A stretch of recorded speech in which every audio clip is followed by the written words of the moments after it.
Who is the most well-rounded fighter in UFC history, or fighter, should I say? There's a lot of talk about the GOAT and all other aspects of MMA, but nobody really has made a list of the most skilled fighters. Pure skill, not talking about resume or who they beat, although these guys do have great resumes. I'm looking at the most well-rounded fighters, the most skillful fighters who can be great anywhere the fight goes. They can be dangerous. They can finish the fight. They're well-rounded, as I said. And yeah, I'm going to break it down from a list of the top 10 in UFC history of most well-rounded. Let's get right into it, starting off with that number 10 spot. I'm going to have Tom Aspinall. Now, a lot of people are going to call this immediate glazing, and go ahead. Yes, I'm glazing Tom Aspinall. I think he is the most dangerous heavyweight we've ever seen. He's the best heavyweight finisher we've ever seen. I mean, he has, 9 UFC wins, 9 finishes? He's finished every single win he's ever had. He has great boxing. He's also the fastest heavyweight we've ever seen, in my opinion. He has decent wrestling. Underrated Brazilian Jiu-Jitsu. A lot of guys are underrating his BJJ because they're comparing him to Jon Jones. What they don't know is that Aspinall has been doing BJJ since he was a small kid. And he also has the shortest average fight time in UFC history with 2 minutes and 2 seconds. This guy's finishing everybody. He's an absolute finishing machine. One of the only guys to submit Arlovski in the UFC. Everybody takes Arlovski to decision or knocks him out. Tom Aspinall choked him out. He also is the only guy to choke out Volkov in the UFC. So it's not like this guy, not choke out. He got Volkov with a arm lock or a Kimura. But people act like this guy's like cooked on the ground if he goes to the ground with Jon Jones. But in terms of skills, I think he's the most skilled and dangerous heavyweight we've ever seen. So I 100% was going to include my boy Tom Aspinall on this list. And yeah, man, and even in boxing, like this guy's a great boxer. I think he did boxing as well and BJJ separately, like before he got into MMA. So Tom Aspinall at the number 10 spot. Let's get on to the number 9 spot. I have Anderson the Spider Silva. I think Anderson Silva was way ahead of his time in terms of skills. I mean, this guy became popular in the UFC back in 2006 and reigned all the way to 2013. Came into the UFC knocking everybody out. Anderson Silva always had great kicks, amazing kicks, good boxing, probably some of the best head movement in UFC history, amazing Muay Thai, and solid Brazilian Jiu-Jitsu. I mean, this guy was literally beating guys on the feet like he was in a video game. Go watch his fight against Forrest Griffin. Go watch his fight against Vitor Belfort. Literally video game type stuff, just styling on him, making him look silly. He made Forrest Griffin look like he never fought a day in his life. And even in the BJJ department where people doubted Anderson at some point, he was getting his butt whooped by Chael Sonnen the entire fight, and he locked up a triangle at the end of the fight in order to secure his belt and stop his hype train from being derailed by the great Chael P. Sonnen. But the only place that he lacked, I would say, is the wrestling. Anderson Silva's wrestling was always a little bit questionable. If you had good takedowns, you probably could get him to the ground. But let's not forget that this guy is one of the most dangerous finishers in UFC history. And he also had an insane title run. And just all around, his skills were ahead of his time, in my opinion. Guys in his era were more like one-trick ponies, had a lot of specialists. But Anderson Silva was one of the first guys to just be great everywhere. He was just a well-rounded fighter to the core, in my opinion. So I have him at the number 9 spot on this list. Let's get on to the number 8 spot. I have Alexander Volkanovski. 26 wins, 13 knockouts, 3 submissions, and 10 decisions. Listen, Volkanovski is regarded as one of the best strikers we've ever seen in the UFC, and I can't disagree with that. This guy has some of the best boxing in the UFC, amazing kickboxing, great wrestling, great defensive BJJ. I mean, this guy was able to survive submissions by Brian Ortega and by Islam Makhachev. If that's not great defensive Brazilian Jiu-Jitsu, I don't know what is. Great wrestling. I mean, he's taken down guys like Islam. I believe he took him down. He's taken down pretty much every opponent he's fought. I think he even took down Max in some moments. So yeah, Volkanovski has great wrestling, great takedowns, great kickboxing, great boxing. I mean, Max Holloway was proclaiming himself as the best boxer in the UFC, and then proceeded to get absolutely boxed up by Alexander Volkanovski in their third fight. And Volk is just fast. He's great. He's got high fight IQ. And the only place I'd say Volk is lacking is the offensive Brazilian Jiu-Jitsu. That's where he's lacking, in my opinion. He didn't really have any offensive BJJ, just more defensive. But overall, I'd say Volkanovski is an insanely well-rounded fighter. I mean, you don't become the pound-for-pound number 1 fighter in the world with 5 title defenses if you're not a well-rounded fighter, in my opinion. So, yeah, I have Volkanovski at the number 8 spot. Let's get on to the number 7 spot, who I have, Daniel Cormier. Daniel Cormier is underrated, in my opinion, in terms of how well-rounded he was. 22 wins, 3 losses, 10 knockouts, 5 submissions, 7 decisions. Just even in his record, 10 knockouts, 5 submissions, 7 decisions, just showing you he can win the fight anywhere it goes. great dirty boxing, good finishing ability, amazing wrestling. He was an Olympian or on the Olympic team, and underrated Brazilian Jiu-Jitsu. I mean, this guy is one of the only guys to submit Derek Lewis in the UFC. No, I'm joking. Gelton Almeida couldn't do it after 5 rounds. Daniel Cormier did it to a better prime version. I'm just saying. People tout Gelton Almeida as one of the best submission artists, but he couldn't even get Derek Lewis out of there being on top of him for 5 rounds. He also submitted and ragdolled Dan Henderson. He also got Volkanovski into the clinch, who was undefeated at the time, and TKO'd him. He also knocked out Stipe Miocic on the feet. He's also knocked out some guys at light heavyweight on the feet. He's knocked out Josh Barnett back in the day. So DC has shown that he is great in skills anywhere the fight goes. His weaknesses, I would say DC's weakness would be probably body shots, as shown in the Stipe fight. He's prone to body shots. He also maybe doesn't have the best head movement. DC had weird head movement, and he also didn't have the best head kick defense, shown in the Jon Jones fight, who openly said, hey, bro, I'm going to head kick you and knock you out. And DC was like, no, you're not. And he did exactly that, even though that fight was overturned. But DC, one of the most well-rounded fighters. He did it in 2 divisions, became a double champ, and defended in both divisions with his skills. Amazing fighter DC is. So in terms of well-roundedness, I have him as number 7 on this list. Let's get on to the number 6 spot, where I have Charles do Bronx Oliveira. Charles Oliveira is the best finisher in UFC history. 10 knockouts, 21 submissions, which is insane. Only 4 decisions. I mean, this guy has 35 fights and only 4 went to decision.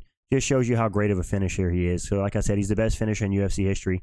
He has the most finishes and most submissions in UFC history, and the most bonuses, I believe. Insane BJJ. I know he got submitted earlier in his career, but once Charles Oliveira went on his 11-fight win streak to capture the belt, nobody was really touching him in the grappling. Even Islam didn't want anything to do with, well, they kind of stalemated each other, but Charles showed that you don't want to mess with me on the ground, Islam. And yeah, people are going to say, dude, Islam submitted him. Yeah, but that was after knocking him down, locking up an arm triangle submission. But yeah, man, even getting submission attempts on Arman Sarukian, who's really good in the grappling. Charles Oliveira showed that he could be dangerous, caught him in a triangle and in a guillotine at one point.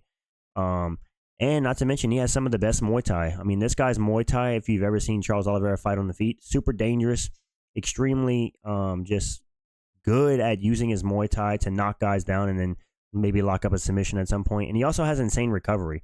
I mean, you knock this guy down, and it doesn't even matter. He's just going to lay on his back for a second, and then boom, Charles Oliveira's back to normal. Get up and go at it again. Just dangerous wherever the fight goes, able to finish you on the feet or the ground. KOing guys like Michael Chandler, who was closer to his prime at that point, submitting everybody, knocking down Justin Gaethje, submitting him, getting on Dustin Poirier's back, submitting him, submitting Kevin Lee, who has underrated wrestling and jiu-jitsu. I mean, Charles Oliveira putting Tony Ferguson in submission locks. This guy's so dangerous on the ground, amazing Muay Thai on the feet. Yeah, just a very well-rounded fighter. Where does he lack? I'd say Charles Oliveira lacks maybe in the wrestling.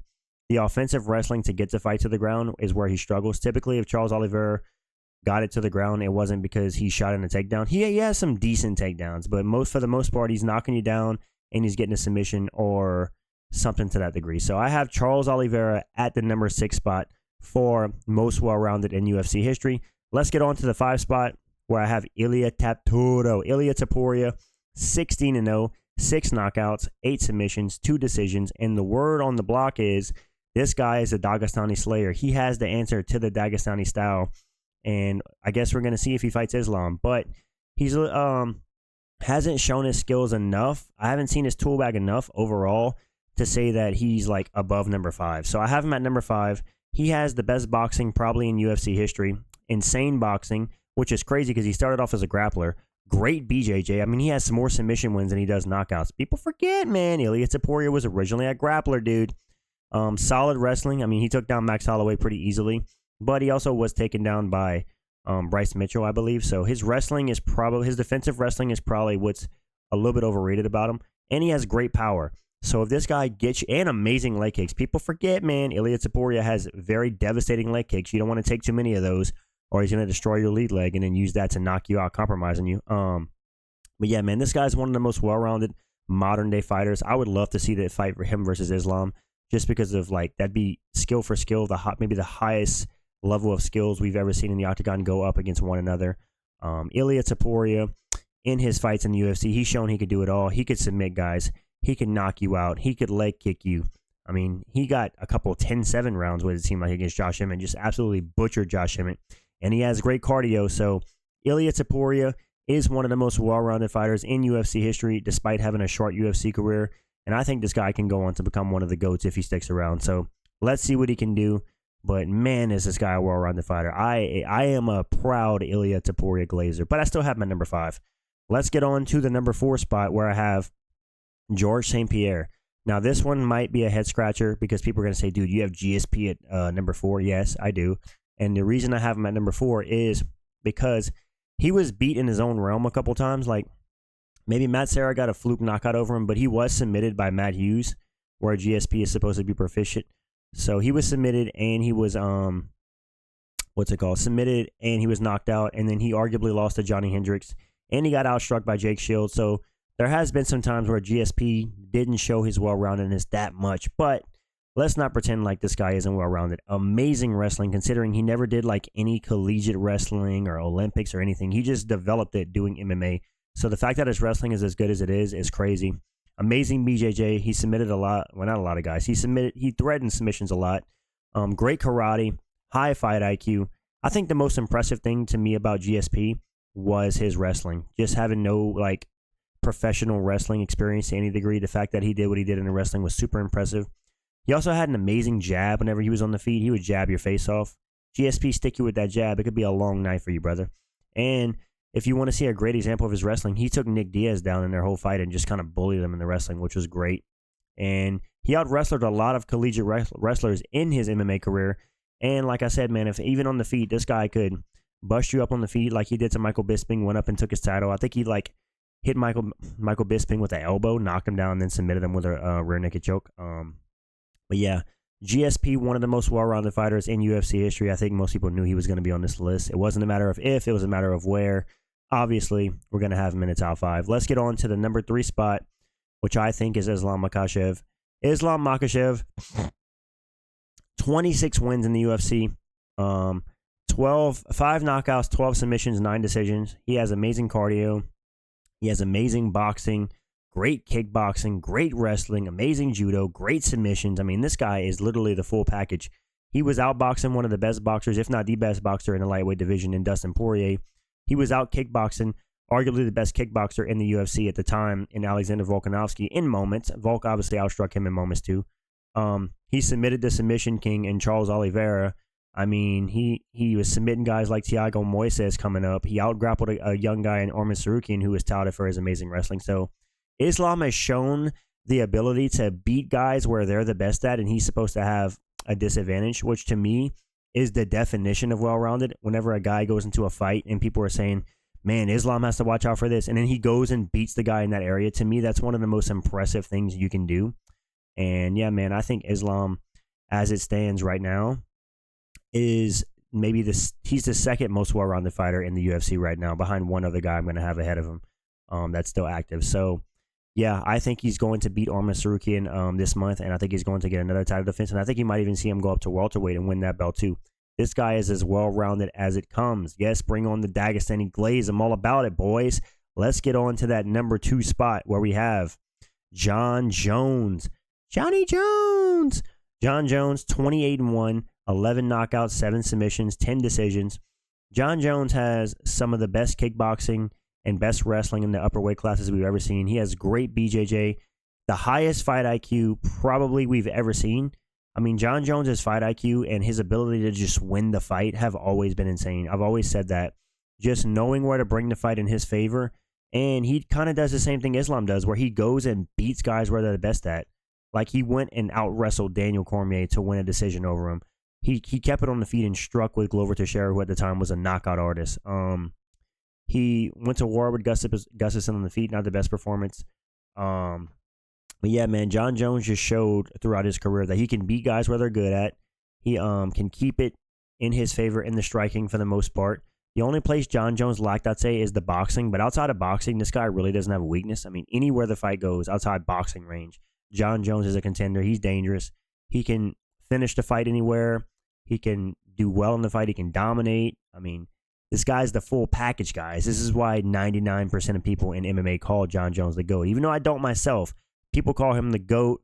I think he's the BOAT. He's the best of all time, but he's not the GOAT because my definition of GOAT is different than other people's. But either way, Jon Jones at the number 2 spot. I mean, this is very obvious. The only guy that you could possibly have over him, in my opinion, is number 1, which is going to be Demetrius Mighty Mouse Johnson. I think this is the closest we've ever come to a perfect fighter, in my opinion. Demetrius Johnson, 25 wins, 5 knockouts, 8 submissions, and 12 decisions. I mean, the level of skill this guy displayed across his career, the well-roundedness is insane. Some of the greatest MMA jiu-jitsu you'll ever see. Some of the greatest kickboxing, high fight IQ, amazing speed, good boxing. I mean, DJ had the full package. We're talking about a guy who got KO'd in one championship by Adriano Moraes by a knee, came back to KO him by a knee against the fence as well, which is super impressive. To be so skilled, to come back and KO a guy with the same limb that he KO'd you with, DJ was like, you know what, I want to KO him with a knee first. Destroyed Henry Cejudo in the stand-up in their first fight. Out-grappled some of the best grapplers in the UFC. He literally was trick-shotting on guys in the UFC at the end of his UFC career. Hit a trick shot against Ray Borg, a flying armbar, and then he submitted a black belt in Wilson Hayes, who had really good grappling, and he knocked out Joseph Benavidez, who's supposed to be one of the best strikers in that division at the time. I mean, this guy had the full package. He still does have the full package, even though he retired, which I'm happy he retired. Long career, 38 years old. Hang it up. But in my opinion, DJ is the pinnacle in terms of being like well-rounded. Say what you want about his competition. When it comes to well-rounded and being good, well-versed everywhere the fight goes, this guy is the best of the best. Some of the highest fight IQ, some of the best Brazilian Jiu-Jitsu, some of the best kickboxing, some of the highest fight IQ, insane speed even in his older age. It's like this guy's longevity and just his skills all around in his fights and competition was always insane to me. Like watching DJ fight just felt like you were watching like Magnus Carlsen play chess. That's what it felt like. Like he was so dang good. He was amazing, and that's why I have him as the number 1 most well-rounded fighter in UFC history, guys. This is the top 10 most well-rounded fighters in UFC history. Let me know if you agree or disagree with the placements. Who would you take off this list and add to this list instead? I did only include guys that fought in the UFC, so if you pick somebody like Fedor, I wasn't going to include him on this list. But either way, as usual, I appreciate you guys watching.